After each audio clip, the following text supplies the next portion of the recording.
Now, my name is Matthew Griffin. I'm the CEO and founder of the 311 Institute. I look at over 600 emerging technologies with a 50-year timeline, and I run 3 national security programs where we actually have a look at the future of cyber and emerging technology, and where our teams ostensibly just try to figure out how to destroy everything and then how to ratchet it back and actually develop a variety of different solutions. Now, in this particular presentation, just bearing in mind that I am vying for your attention along with the people who are actively trying to hack all of your companies as you sit here, let's face it, as well as the spam messages that are coming into your inboxes and everything else. What we're going to be doing is we're going to be having a look at this. We're going to be having a look at some future foundations, the future of artificial intelligence that you probably haven't thought about or seen with a guest appearance. We're going to be talking about the emerging threatscape, but we're going to keep it gentle. Okay? Don't want to freak you out too much. Then we're going to talk about criminomics. Then we're going to be talking about opportunities. So, when we actually have a look at the world around us, fortunately, there is only one thing that's changing. You look around you, there's just one thing that's changing. It's just a bit unfortunate that it happens to be everything, right? Society, technology, economics, environment, politics, we won't even go there. So when we actually have a look at the future, basically that we're trying to actually understand what it means for us, there are hundreds of trends. And these are some of them. This is what we're trying to get our heads around. If these trends combine, which they do, then what's the impact of all of this on my individual business, industry, my life, my livelihood, my family and relationships, the world? And when you start combining all of this stuff together, the kind of futures that we can actually map out are fortunately infinite, which just means I have to spend a lot of time trying to figure out everything. But increasingly, I have an AI that does it all for me while I'm on a beach, right?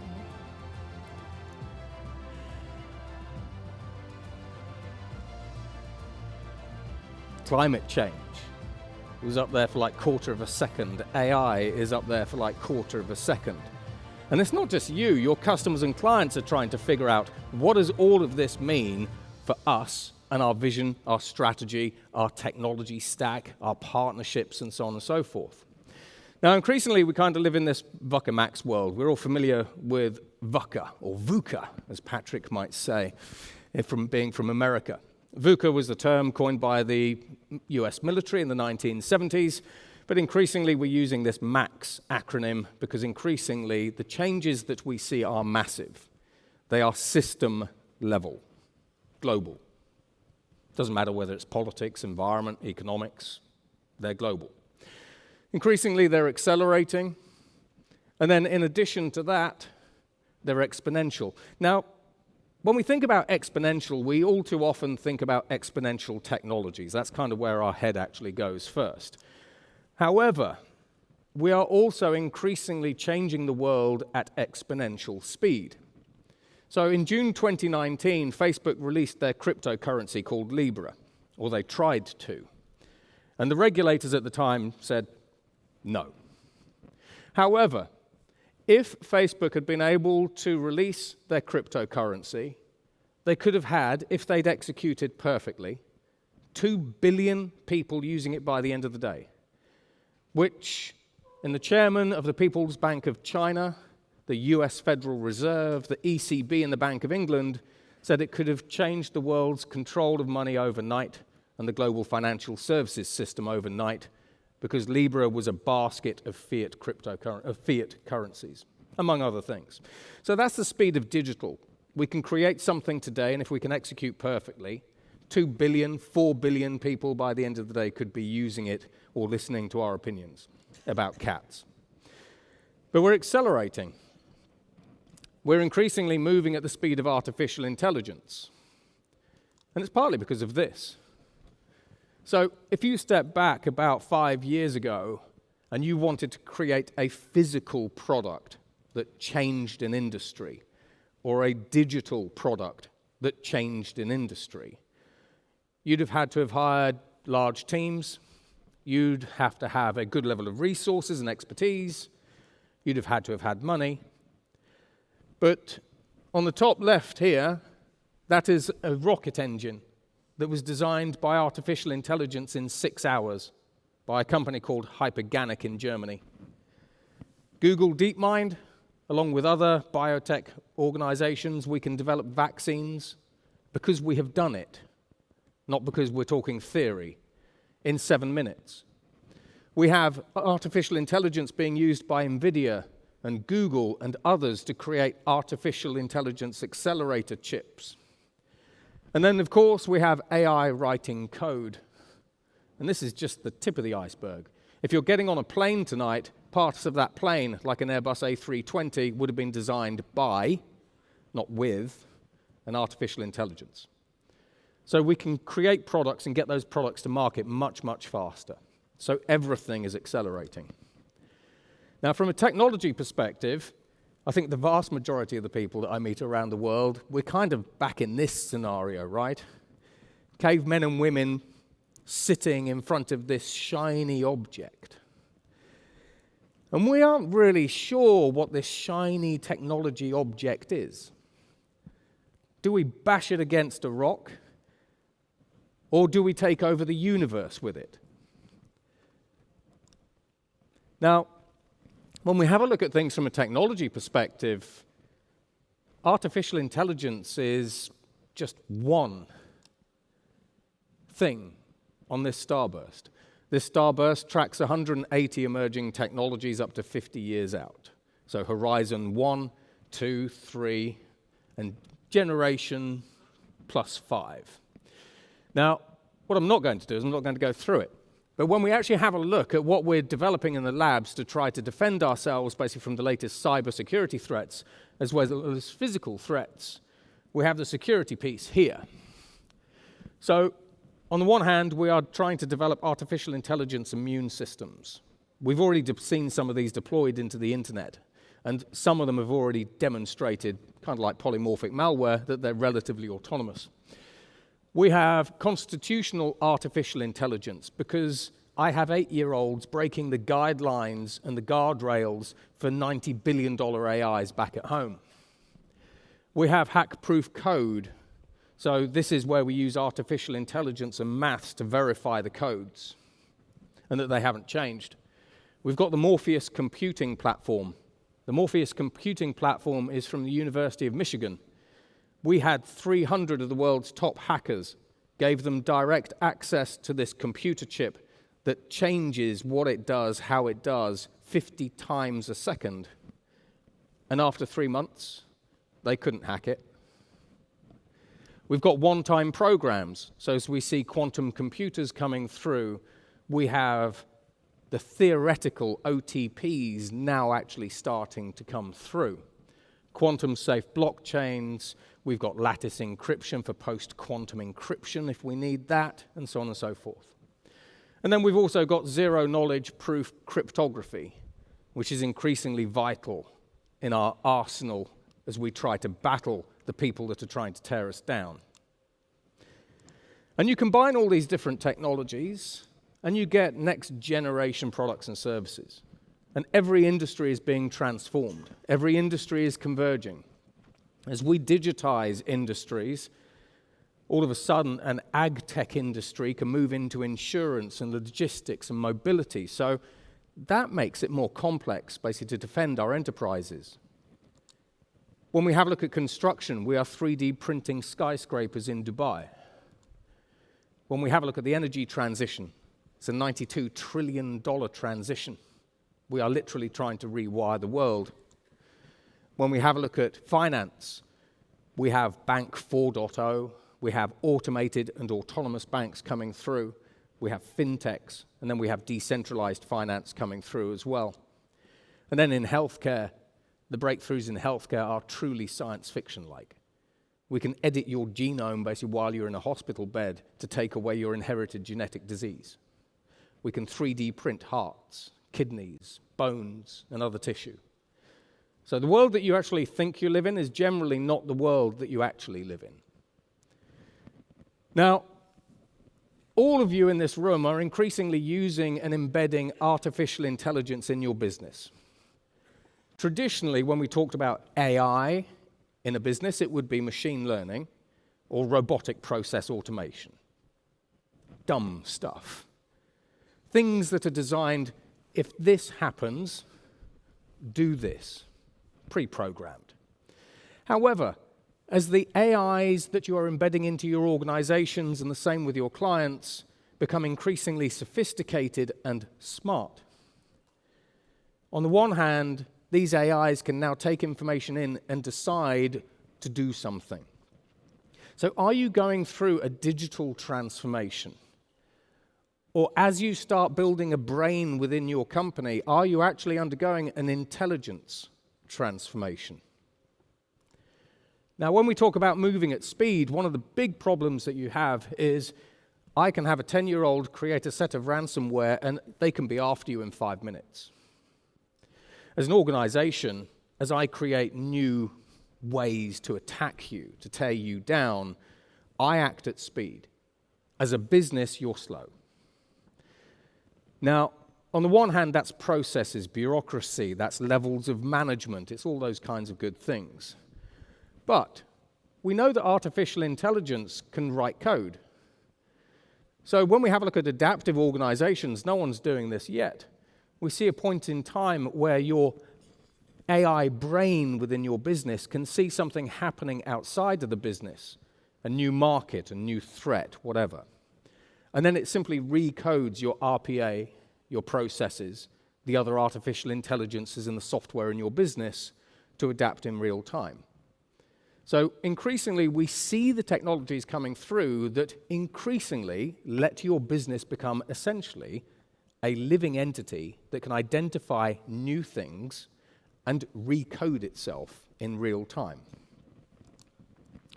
Now, when we have a look at the future of AI, do you really know what you are actually using when we say AI? ChatGPT, this is fact. ChatGPT that you use and your kids use has a verbal IQ of 155, putting it in the top 1% of humans. It has 1,000 times more general knowledge than any of us, which is why I can say to it, if I can crack its guardrails, and I can do it in another way, but theoretically, I can get ChatGPT to tell me how to make a bomb, how to make malware, how to do ransomware, how to attack you. It knows how to do that because it's been taught. But I can also get it to tell me how to bake a cake. So you have access to an AI that has been trained on everything on the internet, all the research papers, the whole lot. And it learns 300 million times faster, which means, in the words of Geoffrey Hinton, who is the godfather of artificial intelligence, this is a fundamentally superior learning algorithm to the human brain. That's what you're tapping into. That's what criminals are tapping into increasingly, because ChatGPT has guardrails. But when I train LLMs on the dark web, like Fraudbert and Darkbert, who has no constitution, I can do whatever I like with them. And AI is already exceeding all human benchmarks. In fact, it's already breaking all of our tests, so much so that organizations like Meta, Google, and so on and so forth say that we need new tests to test the capabilities of AI. The next generations of artificial intelligence basically will be interactive, large action models. These are kind of agent-based. Zero-shot learning. So increasingly with Google DeepMind, we are creating artificial intelligences that kind of just know how to do stuff. They're intuitive, like biological organisms. You know, when a baby giraffe is born, do you see its mother saying, "This is how you walk"? We are embedding artificial intelligence with innate capabilities, which take us into an entirely different space. Now, the next generation, when we have a look sort of GPT-4, GPT-5, we see agents, okay? Now, consider this. when we have a look at artificial intelligence agents, they are able to work together to do something. However, a lot of the agents that we've seen at the moment actually start communicating with one another in their own made-up languages. So when it comes to trying to figure out how these agents are actually working together to do something for you, like defend your business or run your business, increasingly, we don't know what they're doing, how they're doing it, and we have no way to monitor them. In addition to that, though, a little while ago, we used just pure agents. So agents are like bots, but smart, to build a company.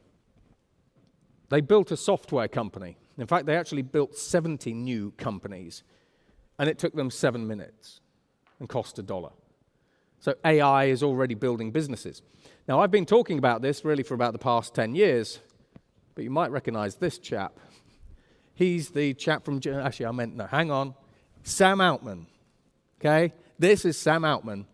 And what Sam Altman describes is the use of artificial intelligent agents to get an AI to build a multi-billion-dollar company.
But if you have agents building a company and there is a transition time, the first people to use AI to build companies, we've already done that.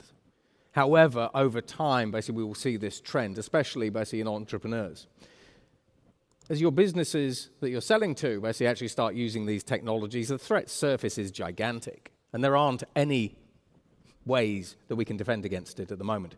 However, when we have a look at 2028, again, with organizations like OpenAI and so on and so forth, the point at which we reach artificial general intelligence, where AGI is defined as the point in time where AI exceeds and outperforms all humans in all economically valuable work, then we estimate we will have an AI with an IQ of 1,600, 1 billion times more general knowledge than any human, and an unknown learning speed. Now, there are two sides to this coin. As individuals, we will be able to use these kinds of artificial intelligences to solve the world's problems. As criminals, I will be able to figure out how to take you down faster. And we aren't prepared for this. Now, when we have a look at the emerging threatscape, quite frankly, the cost of attacking you, whether it's you, your clients, your family, whatever it happens to be, from a digital perspective, is dropping to zero. It's increasingly low cost for me to create something new, an exploit. It's increasingly low risk because it's increasingly hard to do attribution. I can create malware that looks like it was created by the North Korean APT-28. And then you go and blame them when it's me in London. And it's also high reward. Yeah. So increasingly what we have is when we have a look at the open source and large language models that have been trained on really the dark web, I'm an idiot, but I can use those to make new cyber weapons. I have 8-year-olds, basically, that are creating malware. They were never trained in Python. We also see these threats emerging, so agentic workflow attacks. So this is where you have agents within your business, but also outside of your business, that are responsible for doing things in a chain. And we attack either the agents or the chain. When we have a look at robo-hackers, for about the past 8 years, I've been talking about the point in time where we will see fully autonomous cyber systems that will be able to take companies down. Yesterday, I saw the first example of this actually in a lab. So we used fully autonomous GPT agents to attack zero-day vulnerabilities, and they had a 53% success rate. So when we talk about the future of cyber, we talk about autonomous cyber system of systems. However, for those of you that actually have used a large language model within your company, you can't protect against what I'm doing, because we've managed to psych out AIs. AIs, ironically, that have been trained on human language can be corrupted using human language. And we've got them to do insider trading, create malware, obviously. We've got them to make bombs, or at least tell us how. So increasingly, I can hack and tweak the behaviors or even destroy your artificial intelligences using human psychology. That's a weird one. Deepfake hires. As organizations in the technology industry, managed service partners, increasingly we're seeing the use of deepfakes when you're trying to hire remote workers. I saw this at the FAA basically a little while ago. And when you actually have a look at this, the person that you are interviewing, it's a deepfake. You give them a job, and then when you give them a job in your remote IT support division, you say, here's your credentials and your login. Have fun in our system. And then we see laptop farms, basically from North Korea, accessing quite a number of American companies right now. And then deepfakes, just in general, are a whole thing. I mean, we've seen over $200 million drained from different company coffers like Arup using deepfakes. But when we actually have a look at trying to break all of the world's encryption, we can break 256 AES encryption with a 10,000 qubit accurate quantum computer circa 2028, 2030. So a lot of organizations at the moment are moving to new encryption standards. However, a year ago, we saw the Chinese researchers, not necessarily military, we saw Chinese researchers cloning the seeds of lasers to create cloned photonic streams, which is a way to start undermining quantum communications. In addition to that, we also created new algorithms that are much, much better. So quantum algorithms that are much, much better at cracking algorithms and encryption. And we actually brought that date forward from about 2030, 2028 to about 2027 using AI and quantum. So just because people tell you we can crack encryption circa 28, 2030, don't bet on it. Now, from a criminomics perspective, we often talk about it's a game of cat and mouse, right? But have you really thought, basically, that on the one hand, the mouse that you are chasing is affecting $7 trillion of the global economy? You're chasing a gigantic mouse. So get that picture of the little mouse out of your head. It's gigantic. So last year, we estimate that serious organized crime groups took about $1.2 trillion in revenue from cybercrime. That's up from about $600 billion in 2018, and it's only going that way. 125% growth basically in cyber attacks. We saw just under 500 million ransomware attacks, although the reason we're not seeing too many ransomware attacks at the moment is because insurance companies don't pay out in a time of war. We saw 5.5 billion malware attacks. And increasingly, insurance companies are saying, we're not insuring you from a cyber perspective. or they're writing in huge amounts of legalese text in the small text.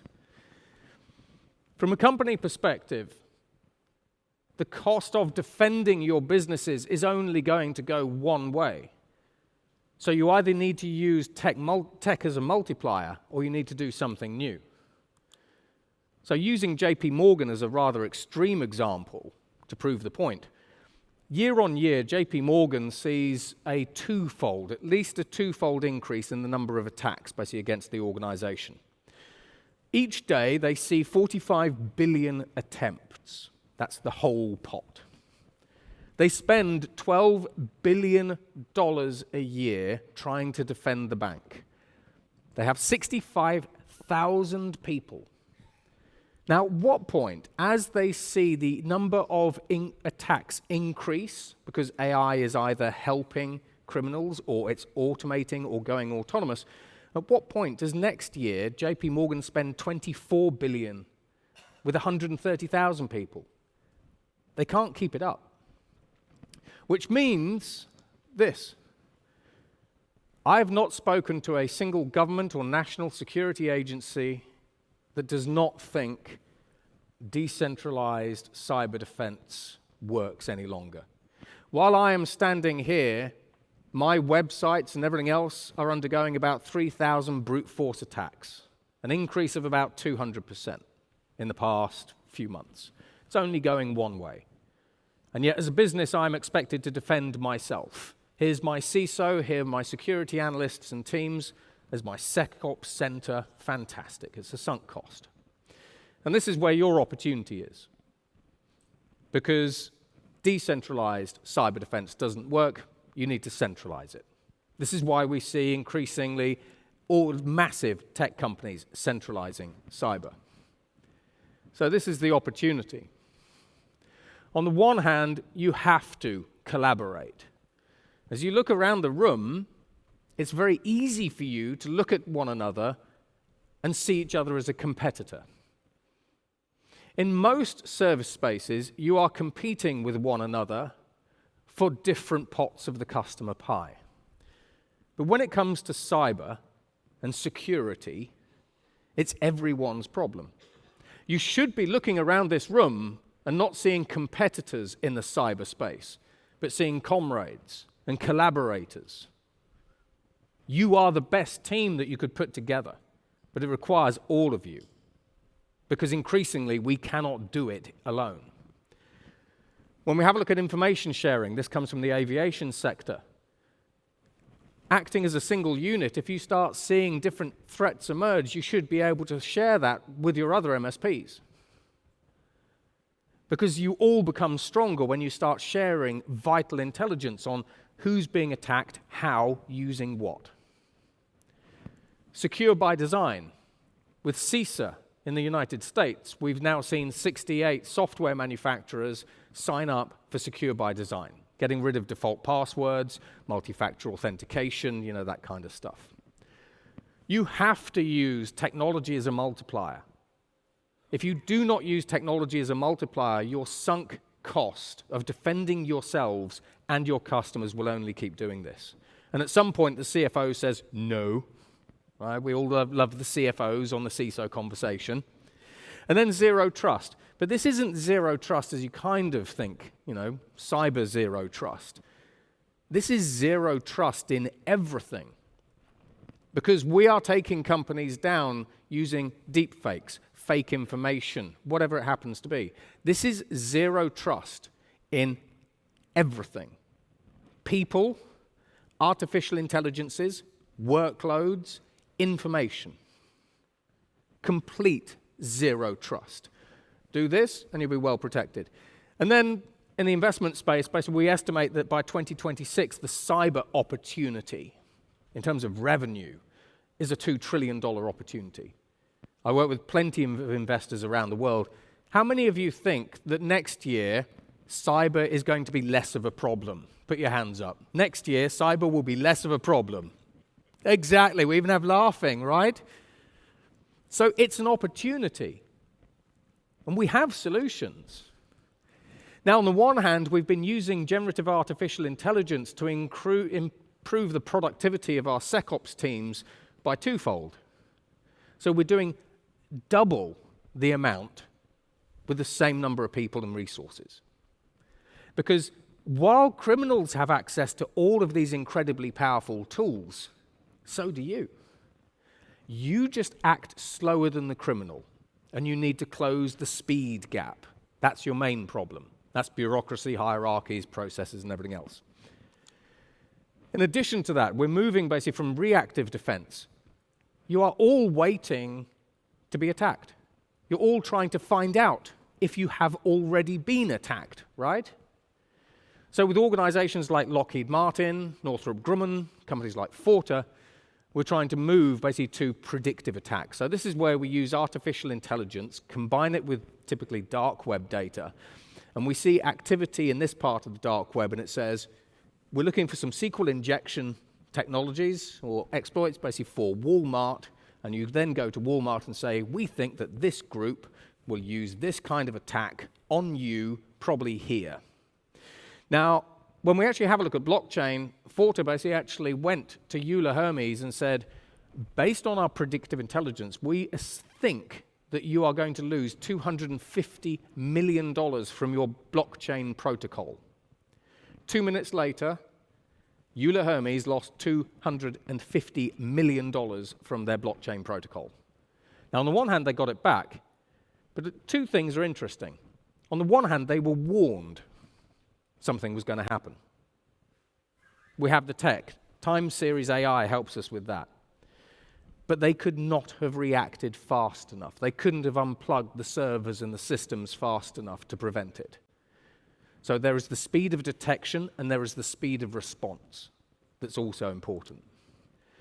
We're also fighting back. How many of you love lawyers?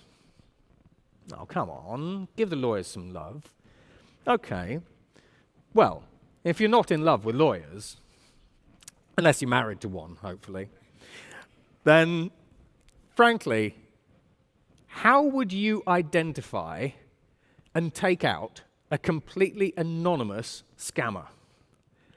Okay. Now, if your answer in your head is, I've no idea how to do that, then thank the lawyers. So a little while ago, basically, we saw a crypto scammer drain $2.1 million worth of Bitcoin from an account. You know, he scammed a little old lady and she transferred her $2.1 million Bitcoin life savings to the scammer. Now, using an airdropped NFT, which was airdropped to the scammer's wallet, crypto wallet, we had a cease and desist and put an injunction on the crypto scammer's Bitcoin wallet on a decentralized exchange. So that meant basically that the scammer, we didn't know who it was, but that meant that the scammer could not move the $2.1 million worth of crypto anywhere else. So guess what? Gave it all back. So increasingly, we actually have ways to make people who don't want to be found give us stuff back. And that's before we look at how we actually crack ransomware encryption and everything else. We can now crack encryption on about 124 different kinds of ransomware. And we can do it for free. So we're fighting back. But as a closeout, this is where you have opportunities, new revenue streams, new markets. Artificial intelligence audits. Because no one really knows how the black box works. No one knows what the security implications or even the legal implications are of using many of these AIs. Pen testing, certification and training, client wargaming. How many of you bring your clients in to do a wargaming practice? So increasingly, we talk about how resilient your clients are, how much of your organization can still run in an attack. Because if you say 95% of my organization can still run when we're being attacked, that's fine. But traditionally, it's been 80%. So resilience and client wargaming. Insurance services. Insurers are quite literally bailing on the cyber scene because the fines and the class action lawsuits are astronomical. 23andMe could be put out of business because they're being sued for a breach. MDR services, risk assessments, there's risk everywhere. And then in terms of what you do tomorrow, you pick sort of one of those areas and you put a small goal in at the business. And you say, next year, we want 2 to 3% of our revenues to come from something that we don't do today. And next year, it's 2 to 3%. The year after, it's 6 or 7. The year after, it's 10 or 15, whatever. But by making small changes today, you can not only increase the revenue opportunity for your businesses, you can actually help protect your clients in ways that they haven't even thought of yet. So unlearn, experiment, explore and expand your mind, and I hope this little session basically has done some of that for you. And thank you very much for your time.